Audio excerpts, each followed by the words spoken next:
que define se um nódulo precisa de cirurgia ou pode ser tratado com ablação por radiofrequência?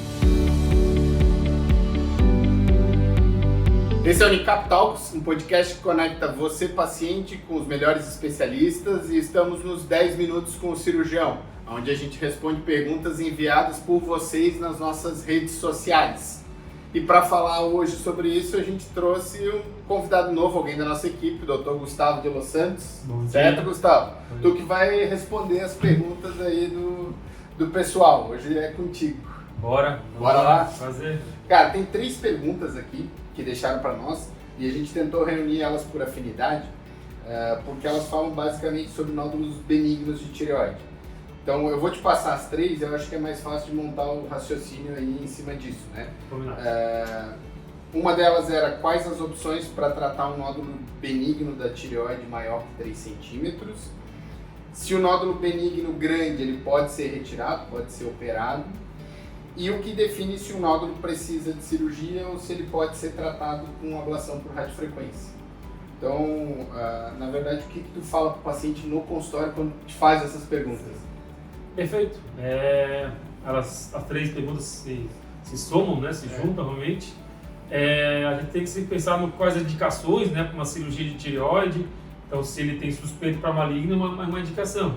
E a outra indicação seria um nódulo grande. Então, porque se ele é benigno e é pequeno, ele não incomoda. Então, não tem que operar, né? Não tem que fazer nada, somente acompanha, ultrassom anual e vai acompanhando. Se ele chega num ponto que começa a incomodar, geralmente a partir de 3 centímetros, 3,5, começa a ficar visível, começa a ter alguns sintomas que a gente chama de sintomas compressivos, aí nós temos que tratar. Até alguns anos atrás, o único tratamento possível era a cirurgia. Então fazia uma cirurgia, né, uma incisão cervical aqui no pescoço e tirávamos ou metade da tireoide ou a tireoide inteira. Mas isso tem um certo problema, que tem a parte da cicatriz, né, que a gente consegue resolver por cirurgia por vídeo, mas antigamente não tinha, então tinha cicatriz. Tem o problema de operar com a paratireoide, com o nervo e principalmente a necessidade de tomar o hormônio, né? Então, desde 2018 mais ou menos chegou no país e já vem desde 2006, 2008 lá na Coreia o tratamento de nódulos tireoidianos com ablação por radiofrequência.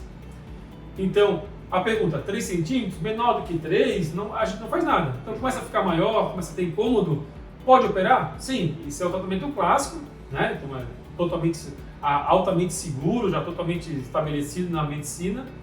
E o que há de recente hoje em dia tem o tratamento da ablação por radiofrequência, em que a gente trata através de uma agulha. Então, uma agulha que a ponta dela forma uma energia que vai e volta, uma energia oscilatória na pontinha da agulha, e essa pontinha hiperaquece o tecido. Então, eu falo para o paciente que parece um rabo quente. Então, a pontinha vai aquecer o tecido. Então, a gente introduz essa agulha guiada pelo ultrassom, então a gente vai olhando para o ultrassom, introduz a agulha e a gente vai cozinhando, entre aspas, a gente vai matando o tecido tireoidiano, queimando, mas a uma temperatura em torno de 80 graus, tá? Então a gente vai destruindo, matando as células através da agulha, então num processo de vai e vem, e a gente cozinha, digamos assim, a gente mata o tecido tireoidiano através da agulha.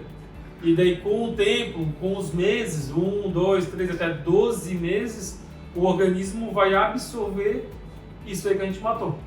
Basicamente, para um nódulo benigno, você teria hoje um nódulo benigno grande, né, que nem você falou. Que... aliás, tem uma coisa interessante, né, o paciente me perguntou essa semana, tá, mas isso aí não pode virar câncer, esse nódulo benigno, né, que a gente vai acompanhar uma punção benigna, não pode virar câncer, por que não operar agora um nódulo de 1 centímetro, 1,5 centímetros? E às vezes as pessoas têm isso na cabeça e você falou, a gente pode acompanhar porque o risco é baixíssimo disso acontecer, e muitas vezes o risco de uma cirurgia de uma complicação de uma cirurgia acaba sendo maior do que o risco do nódulo virar maligno, né? E aí o que você falou é que a gente tem basicamente 2 opções para o nódulo volumoso, né? A cirurgia e a ablação por radiofrequência, né? Existe alguma coisa que assim, limita ou impede de você fazer ablação no nódulo benigno? Assim, esse aqui é um nódulo que tem que ser operado, esse aqui não dá para fazer ablação? Primeiro, para poder fazer ablação, tem que ter certeza que é benigno, né? Então tem que ter pelo menos duas biópsias dizendo que é benigno, o aspecto do nódulo de aspecto benigno ao ultrassom. Então, se há uma possibilidade de suspeita de poder ser maligno, então já é uma contraindicação. Claro, a ablação é feita para malignos, mas malignos pequenininhos, de até 1 centímetro, que eu consigo destruir e dar uma margem. Então, no benigno, não. O benigno, a gente vai por dentro, a gente vai reduzir. Então, primeiro eu tenho que ter certeza que é benigno. Então, senão eu não posso fazer ablação. Alguns casos em que o nódulo é muito mergulhante, ou seja, ele vai muito lá para dentro do tórax, que a gente chama de mergulhante, daí com ultrassom é difícil de visualizar. Daí não é o caso de ablação, tá? Ou vai ter que fazer 2 procedimentos de ablação, tá? A gente tem um outro problema ainda da ablação de hoje em dia, que ele não é coberto pelos convênios, pelo sistema de convênios, né? Pelo sistema, ou seja, suplementar, né? Saúde suplementar, e muito menos pelo SUS, né? Alguns hospitais conseguem fazer pelo SUS, mas como pesquisa, tá? Mas assim, então tem um custo também que ainda dá um fator limitante para todos os pacientes. Mas se você pensando em qualidade de vida, né? Então você não tomar hormônio, a tireoide, você não ter a cicatriz, você vai imediatamente para casa, volta para a vida, no dia seguinte praticamente a vida normal. Então realmente seria quase totalidade dos nódulos benignos. A maioria. Tendo punção dizendo que é benigno, mas quase totalidade está tratada. Eu tenho certeza que só conseguir difundir mais essa parte da ablação, que ainda está começando no mundo inteiro, né? A gente aqui na Unicap é um dos pioneiros do Brasil.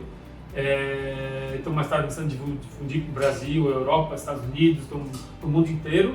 No futuro, eu tenho certeza que ainda vai ser, nos guidelines futuros, vai ser o primeiro tratamento, a ablação por radiofrequência. E aquele que não vai dar, vai fazer o seguinte. Que hoje acaba sendo o contrário, né? A ablação pode ser feita porque não tem todos esses problemas, mas de acesso, custo, não tem todos os locais. Mas quando virar um negócio difundido mundialmente mesmo, e sem dúvida vai ser a primeira escolha. Muito bom. Bom, era isso. Acho que a gente conseguiu responder as perguntas de vocês. Muito obrigado por quem esteve aí até o final e a gente se vê no próximo episódio de 10 Minutos com o Cirurgião.